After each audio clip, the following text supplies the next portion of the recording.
So here I am today with another tool review. Now, before I start this review, I have to go over a couple things. If you noticed, I did, some of you may have noticed, I did a tool review on a Bauer angle grinder. And you notice I had to take it down. And there was a reason for that. The same reason why I'm not wearing a hat today. I guess the brand on the top of the hat was copyright infringement. So the instructions when I got the email from YouTube said that they have a blur app to where I could just blur out the name on the hat. Would be a wonderful idea if it didn't decide to blur out just this section of my face and still have the logo on the hat. After 3 hours or more of me using every dirty word that I know and letting YouTube know through my computer screen how upset I was with it, I decided to take down the video and start all over.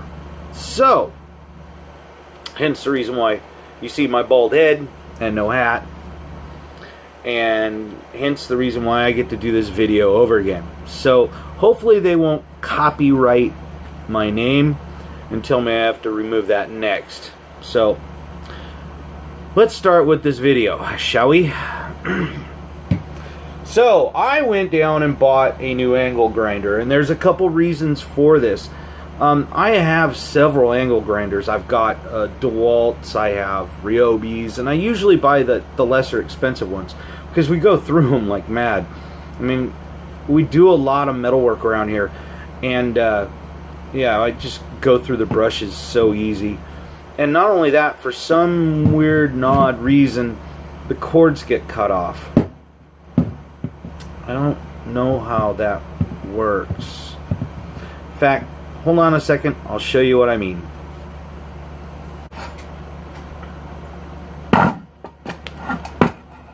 This is my Ryobi skill saw. Cover the name just in case there's copyright infringement there.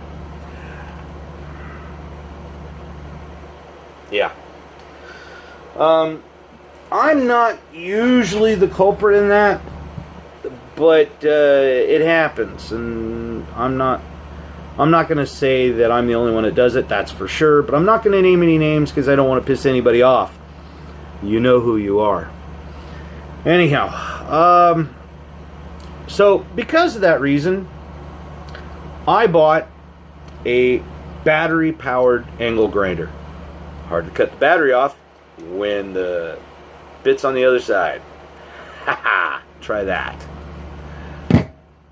So let's talk about the tool, shall we? Why'd I put it down? Features I like about it. First thing I'm going to talk about is the guard. Now, on most of my tools, every one of them has a guard, obviously. Some of them we remove because they're kind of a pain in the butt. But, you know, hey, you're supposed to have the guard. OSHA would probably throw up, turn into a frenzy, and kill themselves if they walked into my shop. But that's a different story. Anyhow, what I like about the guard, it's got a flip lever right here. Just push the lever down. You can move the guard wherever you want on the tool. And once you get the guard back to where you want it, just flip the lever back up and it locks. I like that. And the reason why I like that is because my Ryobi and my DeWalt that I have, they both have guards on them also, but you need a screwdriver to loosen the guard up and turn it. So if you're in the middle of a project and you need to go a different direction with it, you have to stop what you're doing, find a screwdriver, loosen the guard, move it, tighten it back up, and then, you know, put your screwdriver away. This, it's right there on the fly. Now, another thing I liked about it was the switch. All of the switches on all the tools, they have a up position to run and then a lock position. That way you can lock it in place. But I find on the Ryobi, if you just want to push it up and move it, you can accidentally put it in a lock mode.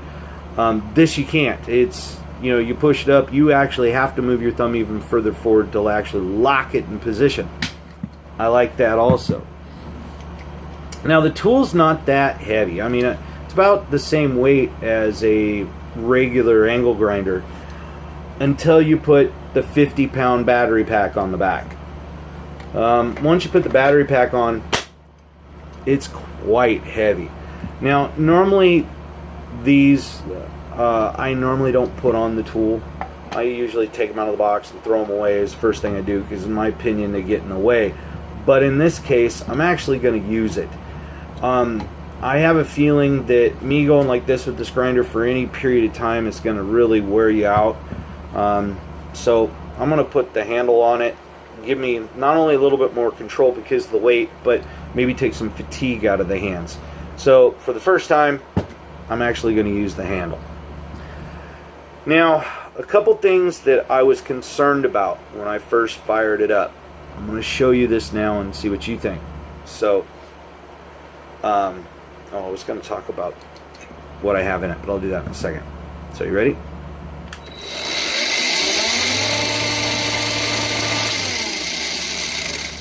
If you notice, it takes a little bit to get up to RPM.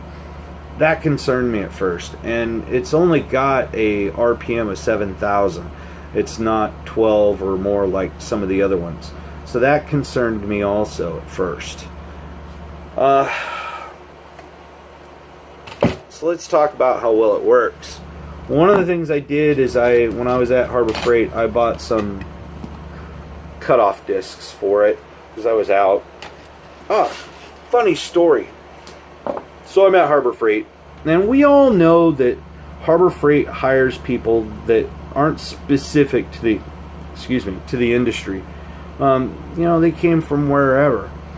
And so when I bought it, I asked, what size arbor hole do I need for cutoff wheels? And the guy's like, well, I don't know. So we had to grab a package of cutoff wheels and walk on out to a display that was sitting there, and I just wanted to double check. I knew these were going to be it, but I just wanted to double check. And I put it down on the grinder. Now, this nut right here has got an edge on it, as you can see, and the bottom one does also, and that's to center the disc. And that was missing on the grinder on display. And I set it down, and the guy looks at it and goes, nope, that's not the right one. Okay, I understand that they're not specific to their job. I mean, they didn't go to school to learn about tools to go to work at Harbor Freight. Nobody really would. But if you don't know, it's always best to ask. And I'm not bashing anybody at Harbor Freight. I think their staff is amazing when it comes to customer service. They really try to help. But when you really don't know something, it is always best to ask another employee or your boss, or break out a manual. That's it. Now, okay, I can't say break out a manual, because how many of us read instructions? Not many. You know, many times I've tried to build a piece of IKEA furniture just to give up for my wife to break out the instructions and finish the job. That's pathetic. Anyhow, back to the grinder. So I put a cutoff disc in it and took it out in the shop, and I cut up a couple pieces of metal.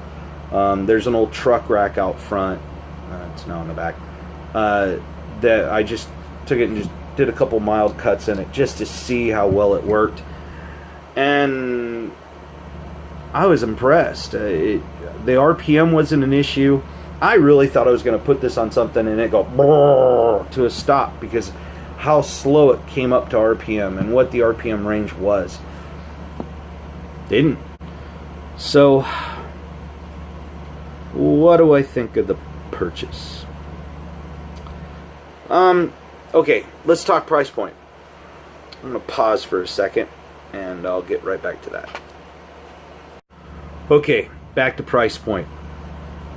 The grinder that doesn't come with a battery was $37. Now, I did some shopping beforehand. Was checking price points on like the DeWalt electric, or battery operated, and Ryobi, so on and so forth. The next cheapest one to that was the DeWalt, who was $39. But again, they don't come with a battery or charger. So I bought the 20 volt lithium battery, which you can also buy a 10 volt. Excuse me. Anyhow, as I was saying, the 10-volt battery is only $20. The 20-volt battery was $39.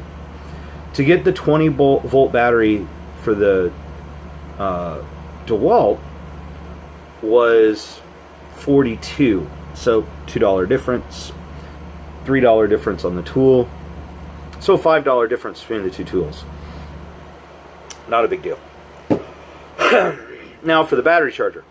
The battery charger through Harbor Freight was only $20. The one through DeWalt was $49. So there's a $30 difference. So $35 difference between both tools. And I thought, well, that's a significant savings, but would the $35 justify the quality difference? So let's go into quality.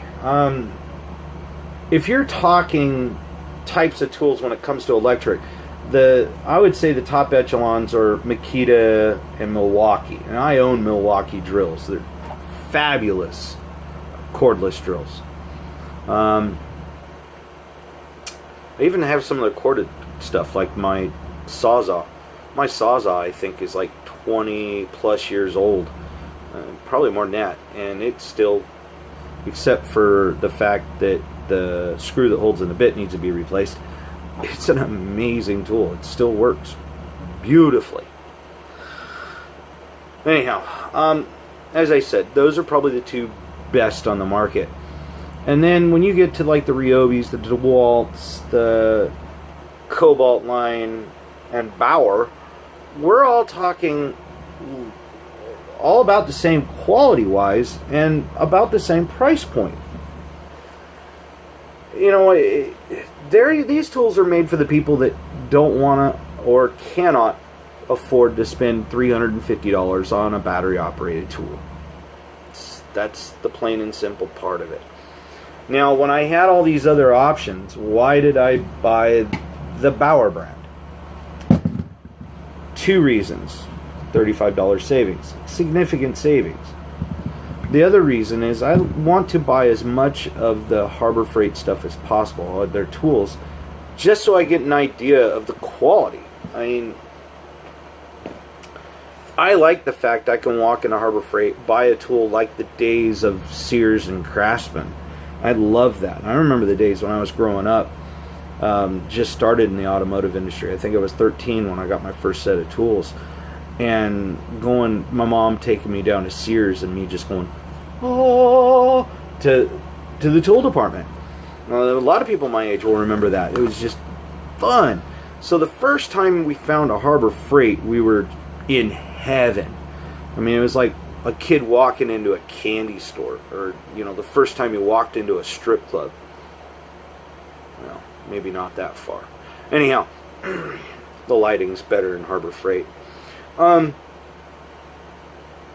Yeah. Anyhow, it's great to walk in and be able to see all these tools, and the thing about it is it's set up to where you go in there to buy one specific thing, but you find so many other things that you want to get your hands on. You either end up buying them there, or you end up making a trip the next payday. I mean, that simple. They've got so much stuff. You think of projects you can be working on just because you see the tool that does the job. Now, I have a tendency to be the guy that goes out and buys one thing just to build a project around it. I'll show you an example. Hold on.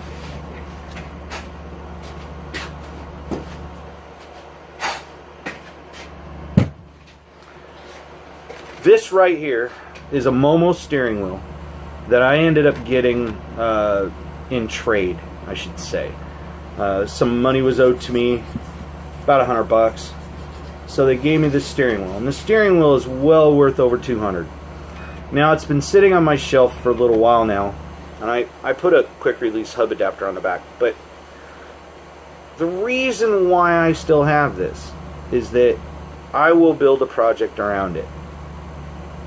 It happens, I'm telling you.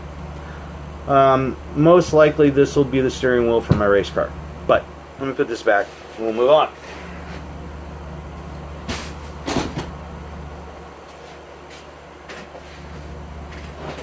I'm back. Alright, so like I said, you find tools that you have no need for and you want to find a project to do, so you need to use the tool. Yeah, I've done that. So Harbor Freight is probably one of my favorite places to go, and because of that I decided I was going to stick to their tool line. Not only that, my YouTube videos are pretty much are Harbor Freight based, if you haven't realized already. So what do I think of it? Am I glad I bought it? Yeah, it works well. The weight I thought was going to be an issue, but it's really not. Battery life. You know, when I use a grinder, I could use it for hours without even shutting the thing off, to the point where it would get so hot I have to shut it off. Probably the reason why I go through brushes so fast. I decided I was gonna try it out for a little while and see what happens. Put a flat wheel back on it and was doing some grinding. And I got about 45 minutes worth of use out of it before I could see the battery starting to trickle down. That's good and bad. If you're going to be using it a lot, that bad thing might want to pick up an extra battery. But for me, it's a good thing, because maybe I'll get more life out of a grinder if it's got a timer of how long I can use it for. You never know. So, and keep in mind that 45 minutes wasn't constant grinding. That was grinding, shutting it off, doing a little bit of work, grinding, shutting it off. So, you know, it could have been battery life at 30 minutes for all I know. But I used it for about 45, to where I could tell there was a difference in the amount of power, so I decided I was going to shut it off and go ahead and charge it. But yeah, it's good to have a timer now, and maybe I won't burn them up so much. So, do I think it's a good investment? Yeah. I mean, it's the one that you get the most bang for your buck when you have to buy the accessories to go with it. When it's all said and done, I bought this, the battery charger, some socket organizers, because yeah, I have socket trays, but man, it's a disaster over there. I won't even take you over to my toolbox right now. But I bought some more socket organizers, and I think I walked out of there for like $132. Not bad. But I think for the money, this is going to be a good investment. I don't know how long the batteries will last. I'll give an update on that down the road, I guess, because I know batteries have a shelf life. Well, not shelf life, but you know, a cycle life. My Milwaukee, it's a 20 volt. No, is it? Two of my Milwaukees are 10 volt, and my big one is an 18, I think. And I can't see it from all the way over here. And I've had that battery for 5 years. Haven't had to replace it. My 10 volt ones are I'm starting to see less and less work out of them with a full charge. Probably time to upgrade the batteries in those. And the reason why I keep the little 10 volts is they're nice, compact, they fit in my hand easy, they don't have a lot of weight to them. I can throw one in the truck when I'm going to a wrecking yard or whatever, and it's not like I'm lugging around some big old heavy beast. So, I'm going to encourage to buy this tool. If you do any metal work at all, or if you have any need for a grinder or a cutoff, you know, a cutoff wheel like a die grinder, this is for you. Yes, a little bit on the heavy side, but you'll get past that. I'm definitely saying good 5 stars on this tool out of 5 for now. Alright, so if you noticed, I haven't been making a lot of videos lately, and there's a couple reasons for that.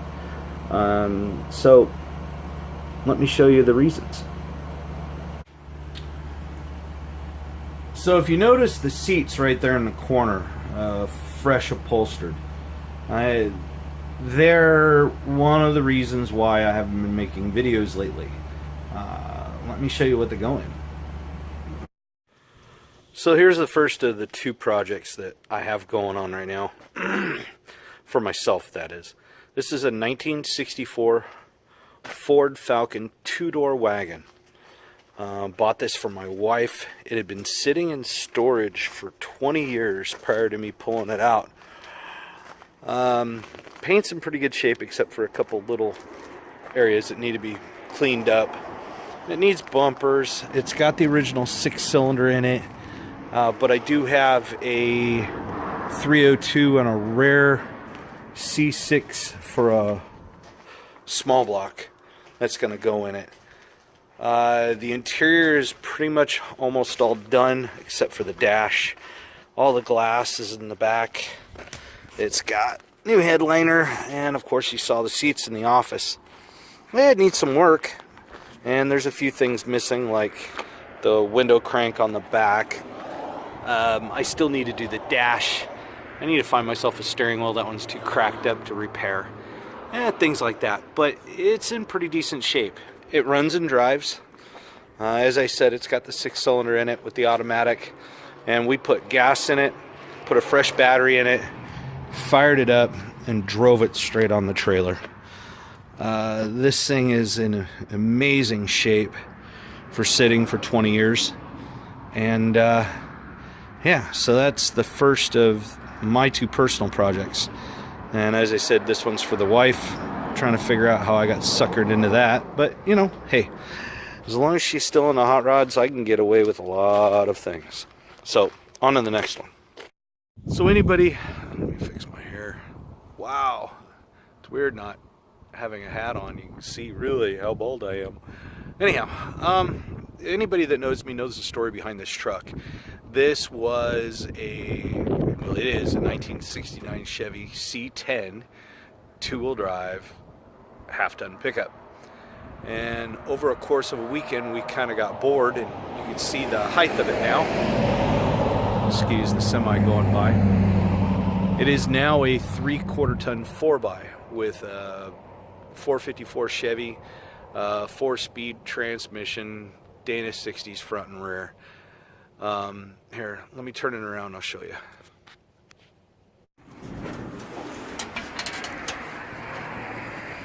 So that is a 454 with an aluminum intake manifold, Holley carburetor, and a set of Thorley headers.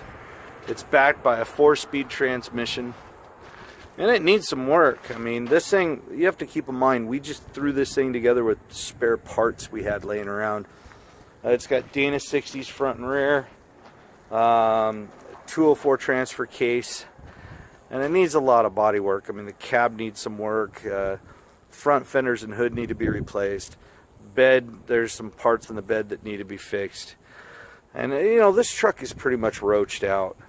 So we're gonna change it up a bit. So those are the projects we have, or I have, and I'm thinking about doing some build videos. So if you'd like to see some build videos on the two projects coming up, just make a comment down below. Please like and subscribe if you like this video, and hopefully I'm gonna have some time to do some more videos here in the future. So look forward to them. Thank you much. Oh, I can put on my hat now. I better blur out the logo. So you guys have a good week, and hopefully I have something posted up next week. Thanks. Bye.